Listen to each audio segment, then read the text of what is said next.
अस्सलाम वालेकुम नाजरीन, मैं हूँ रामीन सैयद और आप देख रहे हैं प्रोग्राम ज़ेरे बहस। नाजरीन, पीटीआई रिलीफ और मुश्किलात के एक विशेष साइकिल, एक भंवर में फंसी हुई है। एक दरवाजे से रिलीफ मिलता है लेकिन अगला ही दरवाज़ा उन पर बंद कर दिया जाता है। गुज़िश्ता रोज़ इमरान खान और बुशरा बीबी को इद्दत केस में बरी तो किया गया, मगर साथ ही नायब ने तोशा खाना के नए केसेस में इमरान खान और बुशरा बीबी की गिरफ्तारी डाल दी और आज एहतसाब अदालत ने इन दोनों का 8 रोज़ा जिस्मानी रिमांड मंजूर कर लिया है। दूसरी तरफ 9 मई के मुकदमात में भी तफ्तीश के लिए 11 रुकनी तहकीकाती टीम अडियाला जेल पहुँच गई। फिर सुप्रीम कोर्ट के जो मखसूस नशिस्तों के हवाले से फैसले को पीटीआई ने खुशाइंद करार दिया था। यकीनन एक बड़ा रिलीफ था उनके लिए, लेकिन इस फैसले पर अमल दरामद के हवाले से कई सवालात हैं। एक तो ये कि उस सिलेक्शन कमीशन जिसके कंडक्ट पर सुप्रीम कोर्ट ने पहले ही संगीन सवालात उठा दिए कि गैर आइनी काम के वो मुर्तकिब हुए, क्या वही इलेक्शन कमीशन अदालत की हिदायत को दियानतदारी से फॉलो करेगा? दूसरा मसला ये है कि पीटीआई के 41 अरकान के पास अब ये ऑप्शन है कि वो ख़ुद को पीटीआई का कारकुन डिक्लेयर करें, जिसके बाद असेंबली में पीटीआई सिंगल लार्जेस्ट पार्टी बनकर सामने आ सकती है। लेकिन प्रॉब्लम ये है कि पीटीआई ये इल्ज़ाम लगा रही है कि उनकी पार्टी के कारकुनान को वफादारियाँ तब्दील करने के लिए उन पर दबाव डाला जा रहा है। खबर यह आई कि झंग से MNA अमीर सुल्तान को अगवा किया गया और असद कैसर का इस पर कहना था कि लोगों की वफादारी को तब्दील करने के लिए उन पर ज़ोर या दबाव डाला जा रहा है। जिसके पास इख्तियार है वो ताकत के ज़ोर पर फैसले कर रहा है। तो इसी पर बात कर लेते हैं कि सुप्रीम कोर्ट का जो फैसला है उसकी इम्प्लीमेंटेशन में अब क्या क्या मुश्किलात आने वाली हैं। हमें ज्वाइन कर रहे हैं सीनियर तज़ियाकार नज़मुल साक़िब साहब, राव खालिद साहब और साक़िब बशीर। आप सभी का बहुत शुक्रिया। नज़मुल साक़िब साहब, क्या उतना स्मूथली इम्प्लीमेंट हो जाएगा ये फैसला जितना स्मूथली आया? लगता ये है रामीन के ये चूहे बिल्ली का जो खेल कुछ अरसे से चल रहा है ये चलेगा। और इसमें यूँ समझिए कि जिस तरह समंदर की लहरें होती हैं ना, क्रेस्ट आता है, टर्फ आता है, उसके बाद फिर ये, क्योंकि अभी इन जो है ना आपकी ये जो लहरें हैं ये किसी किनारे पे पहुंचती हुई साहिल पे लगती हुई नजर नहीं आ रही। अब ये कि ये फैसला तो आ गया पीटीआई के हक में, फिर उसके बाद इद्दत के केस में भी बरीयत हो गई। लेकिन दूसरी तरफ देखते हैं ना कि जो आपका जो हुकूमत इस वक्त है, याद रहे कि ये सुप्रीम कोर्ट ने फैसला किया और पीटीआई को एक सियासी जमात के तौर पे उन्होंने कबूल किया और बताया कि वो एक सियासी जमात थी, है और रहेगी। उसके साथ उन्होंने यानी कुछ हिदायत भी दी। अब उन हिदायत पे अमल करना, उस पे कहीं ना कहीं गवर्नमेंट आएगी, ECP आएगी। मिसाल के तौर पे सबसे पहले जो करना है वो ये है कि ये जो 80 में से आपके 41 MNA हैं इनको हुक्म हुआ है कि ये अपना नोटराइज्ड फॉर्म में तो बताएं कि जी ये किस पार्टी से इनका ताल्लुक है, और उसके लिए उन्होंने 15 दिन दिए हैं और इसके बाद 7 दिन दिए हैं ECP को कि वो इनको नोटिफाई करें। अब दरियासना ये हुआ है जिस तरह आपने अभी बताया कि झंग के एक जो अमीर सुल्तान साहब हैं उनको अगवा कर लिया जाता है। उसके बाद ये है कि दबाव की बातें आनी शुरू हो गई हैं। इम्प्लीमेंटेशन इस ऑर्डर की जो है सुप्रीम कोर्ट ने तो कह दिया कि अगर कोई इसमें मसला आता है तो हमारे पास तशरीफ लाएं, लेकिन उसके इन दोनों के बीच में बहुत सारे मराहिल हैं, ऐसे मरहले हैं जिसमें मसलन ECP ने कुछ करना है तो वो तो लैतोलाल से काम लेगी क्यों नहीं लेगी, क्योंकि उनके तो खिलाफ फैसला आया है। इसके बाद ये कि अगर आप हुकूमत के वज़रा को देखें पिछले 2-3 दिन से जब से कि ये ऑर्डर आया है सुप्रीम कोर्ट का, वो तो इसको मानते ही नहीं है। और मैं पिछले एक दिन पहले देख रहा था, ख्वाजा आसिफ साहब ने तो बाकायदा तौर पे उस पूरे यानी ऑर्डर की चीर फाड़ करके बताया है कि जी ये गलत। इससे तासुर क्या मिला? तासुर ये मिला कि हुकूमत ने फैसला कर लिया है कि इसको नहीं मानना और रुकावटें इसमें डालनी ही डालनी है और शायद रिव्यू में भी चले जाएं। उनकी जो इस वक्त कानूनी टीम है वो इस पर गौर कर रही है ताकि डिले इसमें हो। अब ये कि सेनेट के इलेक्शन अभी होने हैं KP में, उसके बाद ये सिचुएशन जो डेवलप हो रही है उसमें हमें एक तनाव की सी कैफियत लग रही है जो ज़्यादा होगी, और दबाव और ये हिसाब किताब जो सारे होते हैं ना कि अगवा कर लिया, दबाव डाल दिया, ब्लैकमेल कर लिया, कोई वीडियो आ गई, कोई ऑडियो लीक हो गई, ये सिलसिला अभी चलेगा। और वो लोग बेचारे जो हैं जो कि MNAs हैं, अब उनके लिए यानी PTI वालों ने कहा है कि उन्होंने उम्मीद जाहिर की है, राउत साहब ने ख़ास तौर पे दुआ भी की है कि ये सारे के सारे पीटीआई के साथ रहें, क्योंकि अब इन्होंने पार्टी ज्वाइन करनी है और पीटीआई ये ज्वाइन कर सकते हैं। अब सवाल ये है कि ये सारा कुछ तो चल रहा है सुप्रीम कोर्ट के ऑर्डर के बाद, कि तनाव भी हो रहा है, हुकूमत एक तरफ, पीटीआई एक तरफ, वगैरह वगैरह। लेकिन इसमें एक और कुंडी है, एक कोई पुरस्कार सी कैफियत मुझे नजर आ रही है, और वो आई है कि एक मर्द आजाद ने ऐलान किया है और उसने ये कहा है कि अगर हम हुकूमत बना सकते हैं तो गिरा भी सकते हैं। यहाँ पे आके जो है वो हमारी साजिशी थेरियां जो है ना वो जन्म लेती हैं कि ये असल में ये कौन सी खिचड़ी पक रही है, और ये शोरबा है कि ये दाल है, ये काली है या पूरी दाल काली है, इसका तो थोड़ी देर बाद पता लगेगा। लेकिन अखलाकी फतह पीटीआई की हो चुकी, खान के चेहरे पे मुस्कुराहट आ चुकी, लेकिन अभी बादल छटे नहीं हैं और ये सिलसिला चलेगा। जिस तरह मैंने कहा कि चूहे बिल्ली का ये केस चलेगा। सियासी वो जो बेयकीनी है उसका अगर किसी को ख्याल है कि वो ख़त्म हो जाएगी, इस पे अपनी आखिरी बात करता हूँ इस वक्त की, कि वो ख़त्म इसलिए नहीं होगी कि अभी तक तो यही पता नहीं चल सका कि सियासी बेयकीनी की डेफिनेशन क्या है। आप किसको सियासी बेयकीनी कह रहे हैं? खान को देखें, पीटीआई को देखें, अपोजिशन को देखें, मौलाना को देखें, उनकी डेफिनेशन अलग है। हुकूमत को देखें तो उनके लिए तो सियासी बेयकीनी है ही नहीं, वो तो मानते ही नहीं है, वो तो हुकूमत कर रहे हैं, कैबिनेट बनी हुई है, सारा कुछ हिसाब किताब चल रहा है। तो ये सियासी बेयकीनी ये चलती रहेगी उस वक्त तक जब तक के कहीं पे कोई ठंड नहीं पड़ती और ये जो हवाएं चलनी शुरू हुई हैं ये जोरों शोर से झगड़ों में नहीं बदलती। वरना ये है कि ये चूहे बिल्ली का के खेल जो है ये कुछ देर तक तो चलता नजर आ रहा है। खान जेल से निकलता हुआ नजर नहीं आ रहा और उस पे केस तारीख पे तारीख पड़ती नजर आ रही है। ठीक है राव खालिद साहब, एक टैक्टिक होता है दबाव डालने का, उसमें प्रेस कॉन्फ्रेंसेस सामने आ जाती हैं या फिर अगवा जिस तरह के वाक़यात सामने आ रहे हैं वो एक टैक्टिक होता है। दूसरा हॉर्स ट्रेडिंग का मामला होता है। आसिफ अली जरदारी की स्टेटमेंट को अगर इससे लिंक कर दिया जाए, क्या आपको लगता है जरदारी साहब को ऐसा जादू चला पाएंगे अपना जिससे पीटीआई के कारकुनान को वो तोड़ पाएँ और पीपल्स पार्टी फिर अपने तरीके से इसको करे परसों? देखिए, सियासी जादूगर अगर वो होते या सियासी जादूगरों का काम चल रहा होता तो 8 फरवरी के रिज़ल्ट वो ना आते जो आए थे। इसलिए सियासी जादूगरी जो है इसको तो नहीं कहा जा सकता।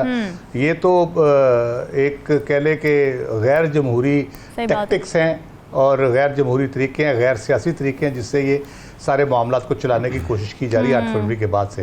उससे पहले भी सूरत हाल कुछ अच्छी नहीं थी। पहले मैं जिक्र कर दूं जो साहबजादा अमीर सुल्तान जिनका जिक्र आ रहा है NA 110 से हैं, ये मेरे आबाई जो घर है वो उसमें आते हैं। इनके वालिद साहबजादा नज़ीर सुल्तान MNA रहे, इनके ताया सेनेटर रहे और इनके एक ताया बहुत ऑनेस्ट और बड़े अपराइट ब्यूरोक्रेट रहे। तो ये बड़ी एक सुल्तान बाहू के गद्दी नशीन है और बड़ी कह ले रिस्पेक्टेबल फैमिली है और बड़े अपराइट किस्म के लोग हैं और कोई हैंकी फैंकी करने वाले ये नहीं है। और दूसरी बात यह है कि ये इनकी साहबजादा अमीर सुल्तान की शादी जिस घर में हुई है वो पीपल्स पार्टी के बड़े ब्लू आइड हैं सारे। अच्छा, जब ये तोड़ फोड़ हो रही थी मुझे ज़ाती तौर पे पता है इनको बड़ा प्रेशर डाला गया कि आप पीपल्स पार्टी में आ जाएं, तो ये नहीं गए थे उस वक्त जिस वक्त ये प्रेस कॉन्फ्रेंसें भी हो रही थी और सारा गिरफ्तारियाँ वगैरह हो रही थी। तो अब अगर उनको ये कोशिश की जाएगी, मेरा नहीं ख्याल कि ये कोशिश कामयाब होगी। सिवाय इसके कि जो लोग ये कोशिश कर रहे हैं जो भी हैं वो उनको मज़ीद शर्मिंदगी उठानी पड़े या और मज़ीद वो मुल्क को सियासी अदम इस्तेहकाम की तरफ धकेलें और ज़्यादा। मैंने कल इस फैसले के फ़ौरन बाद जो हमने प्रोग्राम किया था मैंने उसमें ख़दशे का इजहार किया था कि अगर सुप्रीम कोर्ट का फ़ैसला एमिकेबली इम्प्लीमेंट होता है तो ठीक है, अगर ना हुआ तो उससे मसाइल बहुत बढ़ेंगे। और मेरा ख्याल है कि हम उसी तरफ जा रहे हैं। इलेक्शन कमीशन के बारे में जो ख़बरें हैं कि वो अपनी कुछ तावीलें देने की कोशिश कर रहे हैं और शायद वो मज़ीद भी करें कुछ ना कुछ। उसके बाद एक ख़बर ये भी आ रही है जो भोंपू हैं सरकार के, वो ये कह रहे हैं कि जनाब स्पीकर जो है उसके पास बड़े इख्तियारात हैं और जब स्पीकर के पास ये सारे आएंगे केसेस वगैरह के जी ये इस पार्टी में आ गए हैं तो स्पीकर क्योंकि पार्लियामेंट जो है ना वो अदलिया के इख्तियार से बाहर चली जाती है।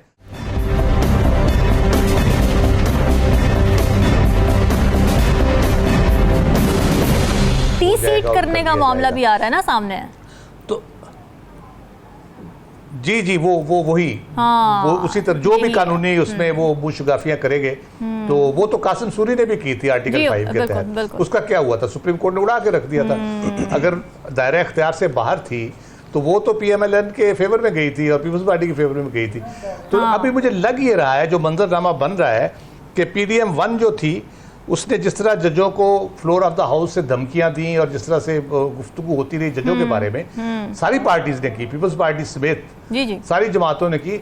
अब ये PDM 2 जो है वो लगता है अदलिया के खिलाफ वर्ल्ड वार 2 शुरू करने जा रही है। ये फ्लोर ऑफ द हाउस पे भी मुझे लग रहा है कि जो प्रेस कॉन्फ्रेंस जिस तरह की हो रही है वहाँ से फिर ये होगा। और ये सारा जो प्रोसेस है, इससे वो अदम इस्तेहकाम को, सियासी अदम इस्तेहकाम को जला मिलेगी, जला बख्शी जाएगी। तो इसका मतलब ये है कि आप कोई उम्मीद ना रखें। मैं सच्ची बात है, मैं ज़ाती तौर पे बहुत मायूस होता जा रहा हूँ। मुझे था कि कुछ कोई अकल के को होश के नाखुन लोग लेंगे, मामला बेहतरी की तरफ जाएंगे सारा, लेकिन ये है कि बहुत ही एक ऐसी कोई ऐसा मुझे सियाना आदमी पूरे सेटअप में नज़र नहीं आ रहा जो उसको सूरत हाल का इदराक हो कि हम क्या कर रहे हैं और किधर जा रहे हैं। ठीक बात है। इमरान खान ना हो, जरदारी ना हो, बिलावल भुट्टो ना हो, शहबाज शरीफ नवाज शरीफ ना हो, इस मुल्क का भी तो कुछ करना है ना भाई। उनको तो आप जेल में डाल दें, फारग कर दें, फांसी लगा दें, हमला करा दें उन पे, जो मर्जी कर ले उनके साथ। मुल्क ने तो रहना है ना, मुल्क तो चल रहा है ना। मुल्क में 24 करोड़ अवाम मौजूद हैं, उनका स्टेक है, उसने तो चलना है ना। कोई तो बंदा हो जो इनको होश के नाखून लेने की सलाह ही दे दे, लेकिन को सुनने वाला भी नहीं है। मजे की बात ये है, अभी तक पिछले 2-3 सालों में हमने देखा है कि कोई ना आवाम के अंदर से आती हैं। अभी कीनिया में देखे ना क्या हुआ है, उन्होंने मानने से इनकार कर दिया, आवाम सड़कों पर निकल आई। रेवोल्यूशन का क्या होगा? मैं आपको बता देता हूँ रेवोल्यूशन का। हम वैसे ऑफ द रिकॉर्ड बैठ के एक दिन डिस्कस कर रहे थे, रेवोल्यूशन क्या होगा। रेवोल्यूशन जो गरीब आदमी है जिसके पास घर नहीं है, रहने की जगह नहीं है, वो जब सड़क पे निकलेगा वो देखेगा, मेरे घर को देखेगा कि ये घर जरा साफ सुथरा सा बना हुआ है, तो ये भी मुझे लूट के खा गया, मेरा कोई कसूर नहीं होगा। वो मेरे घर में घुसेगा, घर को आग लगाएगा, गाड़ियां तोड़ेगा। मैं यही कह रहा हूँ, खदशा जो हमारी सोसाइटी में जो वायलेंस आ चुकी है, जो एक्सट्रीमिज्म आ चुका है, उसके नतीजे में हम एहतजाज नहीं करते, हम इनकलाब नहीं लाते, हम गाड़ियां जलाते हैं, हम लोगों को जलाते हैं, हम घरों को जलाते हैं, हम तबाही और बर्बादी की तरफ एक्सट्रीम पोजीशन पे जाते हैं छोटी छोटी चीजों के ऊपर। तो जब इनकलाब आएगा तो उसमें क्या होगा? वो लोग जिनका कोई कसूर नहीं है, जो उन लोगों के साथ खड़े हैं, जो सफर कर रहे हैं, वो भी रगड़े जाएंगे बीच में। और पता नहीं फिर अल्लाह बेहतर जाने, को अच्छे की उम्मीद रखनी चाहिए, अच्छे की उम्मीद रखनी चाहिए, शायद कहीं सेंस प्रिवेल कर जाए। लेकिन फिलहाल नहीं लगता कि किसी को कोई होश है या ख्याल है कि ये मुल्क और इसके 24 करोड़ अवाम भी हैं, सिर्फ 200-400 हुक्मरान तबका नहीं है। नजमुल साकिब साहब, आप कुछ कहना चाह रहे हैं? अपनी बात मुकम्मल करें, मैं साकिब की तरफ जाना। जी बिल्कुल, उसमें सिर्फ 1 मिनट में ये बताना चाहूँगा कि रेवोल्यूशंस जब आते हैं ना, तो उसके साथ तबाही भी आती है। और उसमें ये बड़ा ज़रूरी होता है कि जब हम रेवोल्यूशन की बात करें, जिस तरह के राव साहब ने किया, पॉजिटिव उसमें करें कि रेवोल्यूशन अगर आए तो फॉर द बेटर हो। देखिए, दुनिया भर में जो रेवोल्यूशंस की आप पढ़ती हैं ना, तारीख पढ़ती हैं, तो उसमें सिर्फ हम यही नहीं कह सकते कि जी रेवोल्यूशन आएगा आवाम से आएगा, कि यानी एलीट से आएगा। रेवोल्यूशन के 2 पहलू होते हैं, 2 रुख होते हैं, और उसमें बड़ा ज़रूरी होता है कि रेवोल्यूशन हो for the better, for the worse ना हो। सिर्फ चेंज नहीं चाहिए, अच्छा चेंज चाहिए। तो मैंने कहा ये आपको मैं ठीक है, ये बड़ी आपने अहम बात की।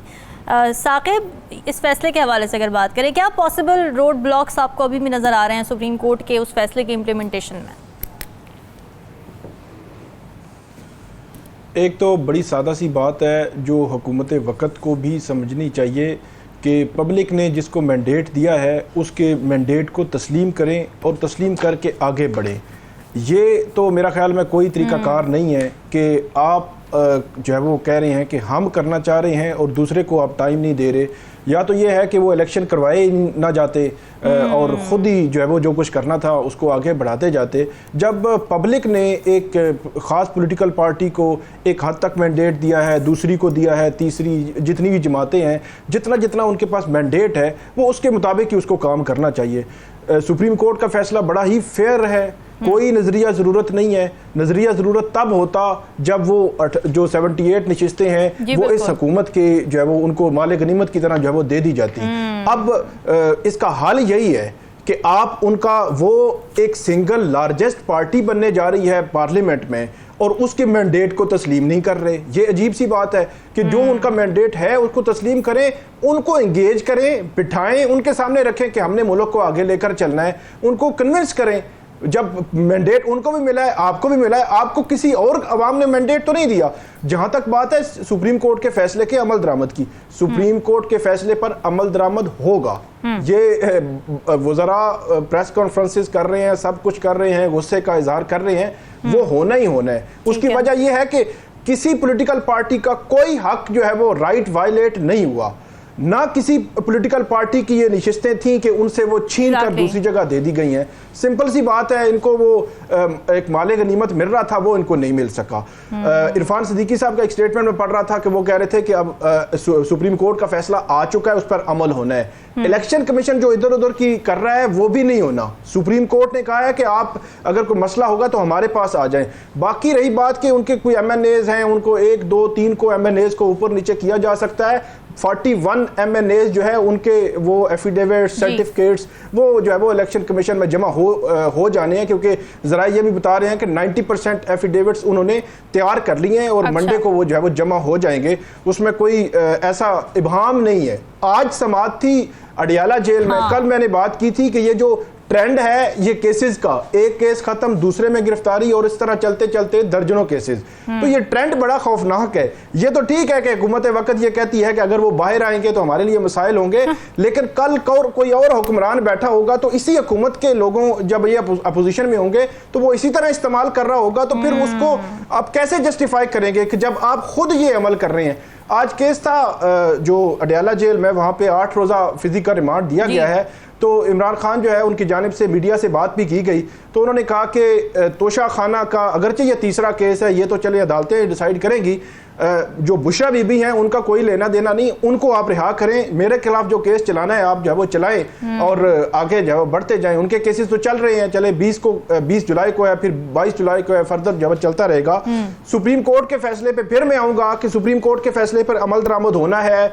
जो सुप्रीम कोर्ट का जो आपको मूड नजर आ रहा है, ये मजमूई तौर पर अदलिया का मूड है। पीडीएम की हुकूमत यह समझ रही है कि उस वक्त के जो साबिक चीफ जस्टिस उमर अता बंदयाल थे, उनके खिलाफ उन्होंने इस तरह की तकारीर की, प्रेस कॉन्फ्रेंसेस की, उनके खिलाफ एहतजाज में गए, उन्होंने कोई रिएक्ट नहीं किया। अब डिफरेंट जो है वो अदलिया है, वो सिचुएशन वो बिल्कुल भी नहीं है। कल आपने देख लिया कि इद्दत के केस का फैसला जो हवाया उसमें बरियत हो गई, और आज जो है वो एक सनम जावेद का केस था इस्लामाबाद में, उनको डिस्चार्ज कर दिया गया केस से। उनके खिलाफ जो है वो 10 जुलाई को ये केस बना था, तो उससे भी डिस्चार्ज कर दिया गया। तो ये एक पूरा एक आपको एक लहर नजर आएगी कि अब तो वो सिचुएशन जो है वो उस तरह की सिचुएशन नहीं है। इसलिए इस पे अमल होना है, मैंडेट उनको वापस मिलना है, जिनका मैंडेट जिनको पब्लिक ने दिया है।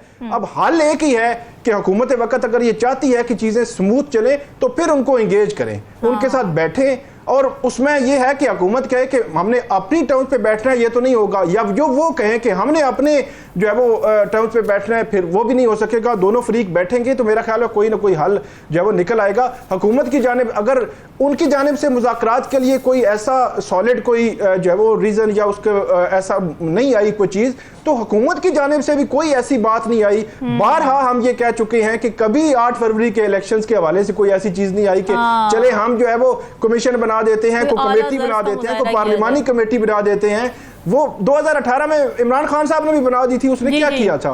तो कुछ ना कुछ हुकूमत को भी करना चाहिए, एंगेज करना चाहिए। ये कोई हाल नहीं है कि आप जो है वो आप कहें कि हम जो है वो जो हम करना चाह रहे हैं वो दुरुस्त है, कोई दूसरा जो है वो उसमें नहीं आना ना आए। ठीक है नाज़रीन, डिस्कशन का सिलसिला जारी है, आपका stay with us. Welcome back नाज़रीन। पाकिस्तान का IMF के साथ $7 अरब कर्ज प्रोग्राम का मुआहिदा हो गया है। इस मौके पर वज़ीर-ए-आज़म शहबाज शरीफ ने कहा कि अब हमारी ज़िम्मेदारी का आगाज़ हुआ चाहता है, हमें शबाना रोज़ मेहनत करना होगी, तभी IMF का ये आखिरी प्रोग्राम होगा जिसके बाद तरक्की और खुशहाली के सफ़र का आगाज़ होगा। अब IMF ने इस मुआहदे के लिए जो मुज़ाकरात किए उसमें कुछ अहम इक़दाम की उन्होंने बात की है। IMF ने कहा है कि डायरेक्ट और इनडायरेक्ट टैक्स में इजाफा किया जाए और मुनसिफाना इजाफा किया जाए, ये टर्म यूज़ की गई है। फिर ये कि ज़राअत, रिटेल और एक्सपोर्ट सेक्टर्स को बाकायदा टैक्स नेट में लाया जाए, और ये भी कहा है कि बिजली की कीमतों की बर वक्त एडजस्टमेंट होगी, बिजली की लागत कम करने के लिए इस्लाहात की जाएंगी और बिजली की गैर ज़रूरी जनरेशन कैपेसिटी बढ़ाने से भी इज्तनाब किया जाएगा। राव खालिद साहब, ये तमाम चीज़ें जो IMF ने मुज़ाकरात के अंदर डिस्कस की हैं, हुकूमत पर लागू की हैं, अगर हुकूमत इस पर इम्प्लीमेंट कर ले, क्या वाकई ये हमारा आखिरी प्रोग्राम होगा IMF का?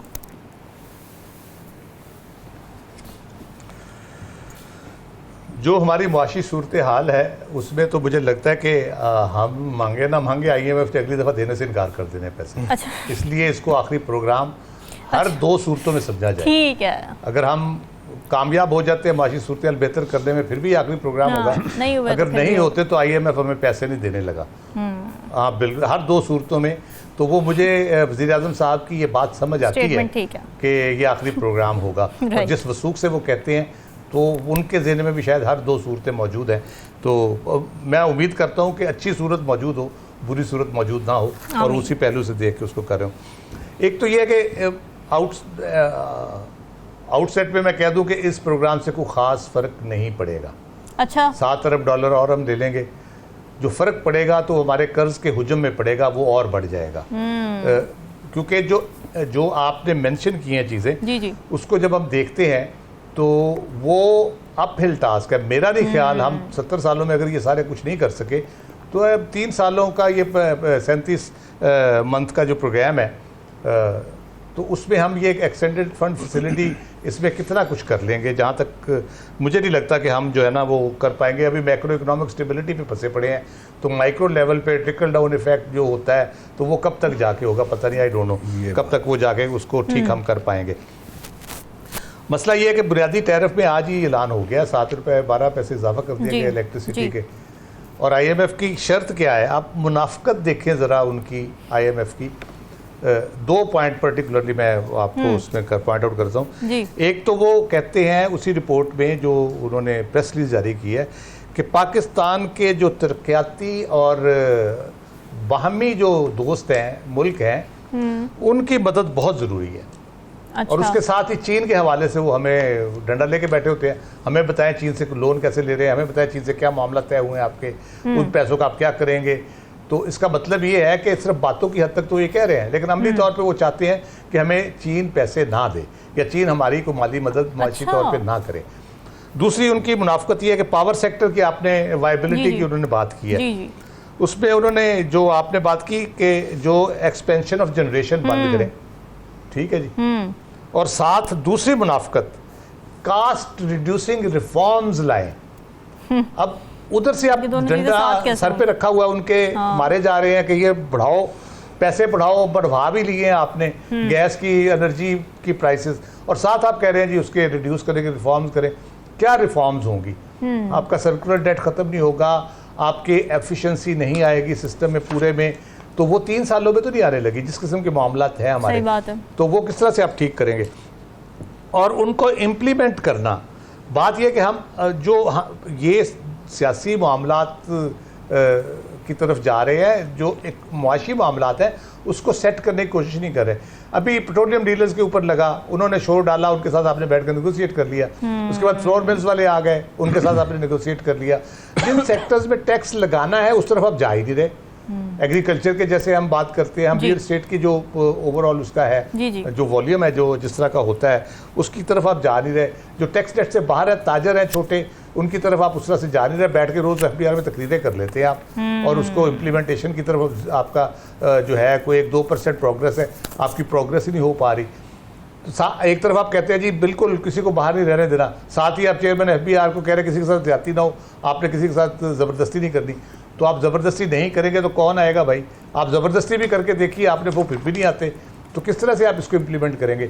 अब IMF के प्रोग्राम की इम्प्लीमेंटेशन जो है, बोर्ड ने भी अप्रूवल दे दी है उसकी, लेकिन अब इम्प्लीमेंटेशन के लिए 1-2 चीज़ें तो आपने की थी, लेकिन उन्होंने 6-7 पॉइंट उसमें हैं। इन्फ्लेशन कम करना, क्या इन्फ्लेशन कम हो जाएगी हमारे यहाँ? जिस तरह की हमारी सूरत हाल है, महंगाई दिन ब दिन बढ़ती जा रही है। ये दावे करते हैं हमने कम कर ली, इतने पॉइंट इतने परसेंट होगी, पॉइंट इतने परसेंट होगी, उससे लेकिन ग्राउंड कम कोई में नहीं तो हो कोई रही। फर्क नजर नहीं आ प्राइसेस रहा। अब ठीक भी है। जी, दूध का डब्बा 1.5 लीटर का 140 रुपए उसकी प्राइस बढ़ गई है। 140 रुपए लीटर होता था दूध किसी ज़माने, सही बात है। It's very 2 साल unfortunate. पहले तकरीबन। अब उसकी 520 रुपए वो हो गया है। तो किस तरह से इन्फ्लेशन कब होगी जी आपकी? आप जब हर चीज़ ठीक पे 18% टैक्स अक्रॉस द बोर्ड करके लगा देंगे। बिल्कुल सही बात फिर ये है। पावर सेक्टर की उन्होंने बात की, प्राइवेट सेक्टर को सपोर्ट करें, एक्सपोर्ट बढ़ाएं। आप जब बिजली और गैस की प्राइसेस कंपिटेटिव नहीं होंगी, तो उनको उस तरह फैसिलिटीज़ नहीं होंगी, डॉलर की प्राइस आप कंट्रोल नहीं कर पा रहे होंगे, तो फिर कैसे एक्सपोर्ट सेक्टर को आप या प्राइवेट सेक्टर को सपोर्ट करेंगे? ठीक है। तीसरी चीज़ उन्होंने स्टेट ओन्ड एंटरप्राइजेज की है। स्टेट ओन्ड एंटरप्राइजेज पे आप चुप करके बैठे हुए हैं, फिजिकल डिसिप्लिन आप ला नहीं सकते, सब्सिडीज जो एग्जेम्पशंस है वो आप ख़त्म नहीं कर रहे, और उसके बाद रीबैलेंस ऑफ स्पेंडिंग, वफाकी और सूबाई हुकूमत की अखराजात में कमी, वो नहीं हो सकती राव कौन खालिद सा साहब, पहलू वो है नहीं जो हो आप सकती। कर रहे हैं? ये 6-7 चीजें वो कभी नहीं हो सकती। ये हो ही नहीं ठीक है। सकता, तो फिर आप इसको इम्प्लीमेंट कैसे करेंगे? हाँ। तो प्री कंडीशन जो थी, जो हमने एग्री की हैं, तो ये कोई नई उसमें चीजें आ गई हैं, या पहले वो मुतमईन होकर उन्होंने ठीक है। अप्रूव किया, अब नई कंडीशन साथ डाल दी हैं? नई तो नहीं है लेकिन पुरानी है, री एम्फसाइज आप कह लें उन्होंने किया उसको। बिल्कुल बिल्कुल ठीक है। नज़मुल साकिब साहब, ये जो IMF का प्रोग्राम मिला है हुकूमत को, ये हुकूमत के लिए ज़ाहिर एक रिलीफ हुकूमत इसे अपने लिए समझ रही है, लेकिन इस रिलीफ को क्या अपॉर्चुनिटी में बदल पाएगी और क्या रिफॉर्म्स कर पाएगी जो कि ज़रूरी हैं इस हुकूमत के लिए, इस मुल्क के लिए? सबसे पहले तो रामीन ये देखिए कि IMF का प्रोग्राम अभी पूरा अप्रूव नहीं हुआ। अभी तक सिर्फ स्टाफ लेवल पे मुआहदा हो गया। एग्रीमेंट हुआ जी। है। एग्जीक्यूटिव बोर्ड ने अभी इसकी मंजूरी देनी है। ये तो इसमें एकदम से ही मिठाइयाँ बांटने की ज़रूरत नहीं है। अभी तो ये प्रोग्राम जो है उस फेज़ में है कि अभी वो, और फिर याद रहे कि ये जो $7 अरब की बात हो रही है, ये नहीं है कि अगली मंडे को हमारे पास आ जाएंगे। जी जी। इसमें 37 महीने हैं, यानी 12 या 36, 3 साल और 1 महीने पर मुहित ये आपको पैसे मिलेंगे थोड़ा थोड़ा करके। मतलब क्या निकला? मतलब ये निकला कि ये तलवार आपकी जो है ये लटकती रहेगी आपके सर पे और आपकी मईशत पे 3 साल 1 महीने तक। ये क्लैरिफाई करने के बाद ये बताऊंगा कि अगर ये मंजूर कर लेता है एग्जीक्यूटिव बोर्ड इनका, ये बात बन जाती है, तो इससे कोई मईशत आपकी बहाल नहीं हो रही। ये यूं समझिए कि ताकत का एक इंजेक्शन लगेगा, बाकी काम आपने करने हैं। और राव साहब ने बड़ी अच्छे तरीके से बताया कि क्या क्या करने हैं। आपने ये कहा कि शबाना रोज मेहनत करनी पड़ेगी, ये तो मिल गया। अब ये है कि ये जो शबाना ये जो आ जाती हैं बार बार, ये जो रूज शबाना रूज हमने करना है, ये कैसे करेंगे? कौन से ऐसे काम हैं जो कि हमारे अपने हाथ में है और हम नहीं कर रहे? मैं सिर्फ 4-5 गिनवा देता हूं। अगर आप उन 4-5 कामों को ही कर लेते हैं तो पक्की बात है कि ये IMF का आखिरी प्रोग्राम होगा। अच्छा, बताइए। पहली बात, आपने सब्सिडीज खत्म करनी थी, बजट दिया, आपने खत्म की। आपने टैक्स नेट में सबको लाना था, अमीरों से टैक्स लेना था, आपने लिया। जरदारी साहब ने कहा मेरे दोस्तों को ज़राअत की समझ नहीं आ रही, तो ये इशारा किस तरफ था? आपने जमींदारों से टैक्स लेने की बात जो है उस पर को बात की है। आप ये जो निजकारी की बात कर रहे हैं, स्टेट ओन्ड एंटरप्राइजेस की, कहां तक बात पहुंची है? ये अभी तक तो यही सुनने में आ रहा है, ये हो रहा है, ये हो जाएगा जी। फिर उसके बाद आपके पास आपके हाथ में है IPPs, जो आपकी मईशत के तमाम किस्म के मसाइल की जड़ में बैठी है। ठीक बात। आपने IPPs का क्या किया है? आपने इसका ये लेना कि पैसे आ जाएंगे, चलो इसको खर्च कर लेंगे। देखिए, मईशत दान जो है ना, चाहे वो माल्थस हो, चाहे केन्स हो, या बड़े बड़े लोग पहले से ही कह चुके हैं, आपने अपने खर्चे कम करने होते हैं, बजट करना होता है। क्या हुकूमत ने इस बजट में या बजट के बाद अपने ऊपर होने वाले अखराजात को कम करने की बात भी की है? नहीं की ना। नहीं की। तो मुझे ये लगता है कि ये सारे सियासी बयानात हैं। मैं माफ़ी चाहता हूँ, मुझे ये सियासी बयान इसलिए लग रहे हैं कि सिर्फ ये कहना कि जी स्टाफ लेवल का हो गया और फिर उसके बाद आप यानी लुडियाँ डालें और उसके बाद कहें जी देखें हमारी हुकूमत ने ये किया फलाना।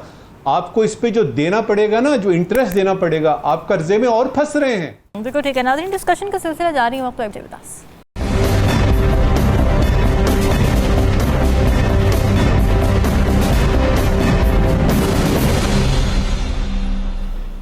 वेलकम बैक नाज़रीन। अमेरिका में इलेक्शन कैंपेन ज़रूज पर हैं और ऐसे में एक कैंपेन के दौरान सदारती उम्मीदवार डोनाल्ड ट्रंप उस वक्त बाल बाल बचे जब उनके खिताब के दौरान, रैली के दौरान एक गोली उनके कान को छूती हुई गुजर गई। ये गैर मामूली सूरत हाल थी, हमलावर को मौके पर ही मार दिया गया। मगर इसके साथ ही डोनाल्ड ट्रंप छठे अमेरिकी सदारती उम्मीदवार बन गए जिन पर असैसिनेशन अटैम्प्ट्स की गई हैं। इसके अलावा अमेरिका की तारीख को अगर देखा जाए तो 4 सदूर ऐसे हैं जो कि while they were in their office उन पर हमले हुए इस तरह के और वो हलाक हो गए, जिनमें अब्राहम लिंकन हैं, गारफील्ड हैं, जॉन एफ कैनेडी हैं और विलियम मैकिनली शामिल हैं। नजमुल साकिब साहब, क्या वजह है कि अमेरिकी सदारती कैंडिडेट्स या अमेरिकी सदूर इतने ख़तरों से घिरे रहते हैं कि ऐसी तारीख है अमेरिका की असैसिनेशन अटेम्प्ट्स की और मर्डर्स की, प्रेसिडेंट्स की? ये इंसानी फितरत की बात है रामीन। अगर आप दुनिया की तारीख देखें जो हमारे सामने आती है, उसमें आप डायनेस्टीज़ देख लीजिए, चाइनीज़ डायनेस्टीज़ देख लीजिए, एम्पायर्स देख लीजिए, यूनान की एम्पायर वगैरह वगैरह, फारस की एम्पायर। उसके बाद आप आ जाइए हमारे अपने इलाके की मुग़लों की सियासत में आ जाइए, आप देखेंगी कि आपको 2 चीज़ें उसमें नज़र आएंगी। एक आएगी वक्फ़ों से और एक होगी जो मुस्तकिल होगी। वक्फ़ों से आएगा सियासी अदम इस्तेहकाम। अच्छा, यानी इस्तेहकाम की सियासत की जो आपकी जो रविश चल रही होती है उसमें अदम इस्तेहकाम आता है। ये वक्फ़ों से जो यानी इस वक्त मुल्क का बुनियादी मसला ये भी है। एक होता है सियासी अदम बर्दाश्त, ये चीज़ मुस्तकिल रहती है और ये तारीख को अब गवाह है आपकी कि किसी ने किसी को बर्दाश्त ना किया। बाप ने बेटे को कत्ल कर दिया, बेटे ने अपने कज़न को कर दिया। एक तरफ दारा शिको है और दूसरी तरफ आपका औरंगजेब है। उधर से आपने देखा कि बस अपनी उस कुर्सी को हासिल करना है। अच्छा, यहाँ पे ये आता है कि हमें हैरानी क्यों होती है। इससे पहले कि मैं इसका जवाब दूँ, जल्दी से मैं अपनी कंडमनेशन यानी बीच में डालना चाहूँगा कि ये जो वाक़या आज पेश आया है प्रेसिडेंट ट्रंप के ऊपर, ये गलत है जी। इसको कंडेम करना चाहिए स्ट्रॉन्गेस्ट पॉसिबल वर्ड्स में। इस पे हमें अफसोस है, इस पे हमें दुख है, ये कोई तरीका नहीं है। और इसमें हमने देखा कि पाकिस्तान से जितने भी हमारे लीडर्स हैं उन्होंने दुनिया भर के लीडर्स की आवाज़ में आवाज़ मिलाई और कहा कि जी हम इसको कंडेम करते हैं और हमें इस पे अफसोस है। इसमें 2 बातें अच्छी भी हुई हैं। पहली बात अच्छी हुई है कि जान बच गई और उसमें ये हादसा खुदा न खास्ता किसी और तरफ जा सकता था। दूसरा ये है कि जहाँ तक ट्रंप की और उनकी पार्टी का ताल्लुक है, मेरे ख्याल में इस तरह के जब वाक़यात सियासत में होते हैं तो आपकी मकबूलियत में इजाफा होता है। अच्छा, अब ये है कि मैं जो बात कर रहा था उसको मैं ख़त्म करूँगा कि ये जो आपका मैंने बताया ना सियासी अदम बर्दाश्त, हमें हैरानी हुई कि ट्रंप पे ये हमला हुआ। आपने उन सदूर के नाम गिनवा दिए जिनको के, तो हमें पता ये चला कि ये कोई नई बात नहीं है।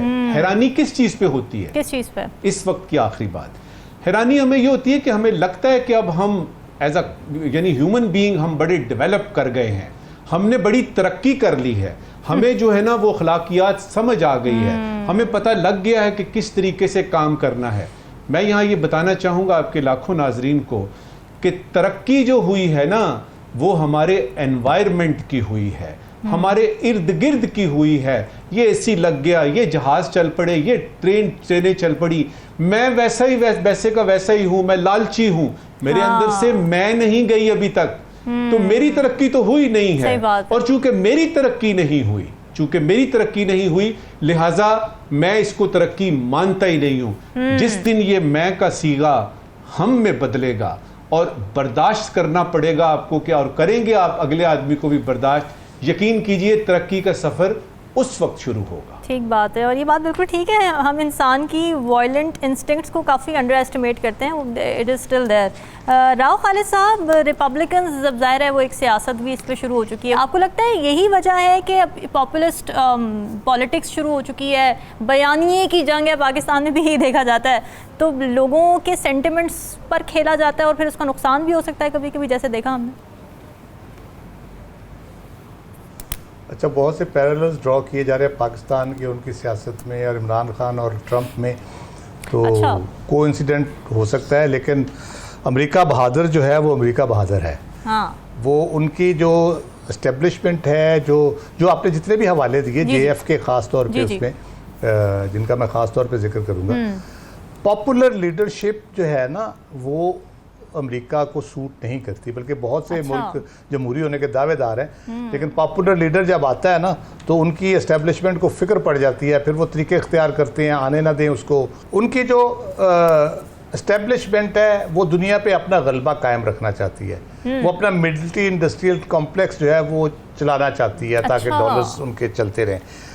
उस वजह से वो कोशिश करते हैं कि लीडरशिप ऐसी हो जो कम अज़ कम उनके इशारे पे अगर ना भी चले तो कोई कम बगावत का आंसर उसमें ना पाया जाता हो। अच्छा। जैसे बुश बाप और बेटा थे, हाँ। वो बड़े डोसाइल किस्म के दोनों सदर रहे। बुश को तो दूसरी दफ़ा, जूनियर बुश को दूसरी दफ़ा बनाने के लिए वहाँ भी एक 9 फरवरी हुआ है। अच्छा उसको अल गोर के जहाँ से Right. आखिरी स्टेट में जिसमें वो जीत रहे थे, अचानक वहाँ पे बिजली चली जाती है, कंप्यूटर सिस्टम बैठ जाते हैं, और जब बिजली वापस आती है तो वहाँ का रिजल्ट तब्दील हो जाता है। और वो जब सुप्रीम कोर्ट में उसको लेके जाते हैं, चैलेंज करते हैं उसको, तो उनको फिर उनकी एस्टेब्लिशमेंट फोर्स करती है कि आप अच्छा। इसको ना चलाएं आगे, वो रोक लिया जाता है उनको किसी ना किसी तरीके।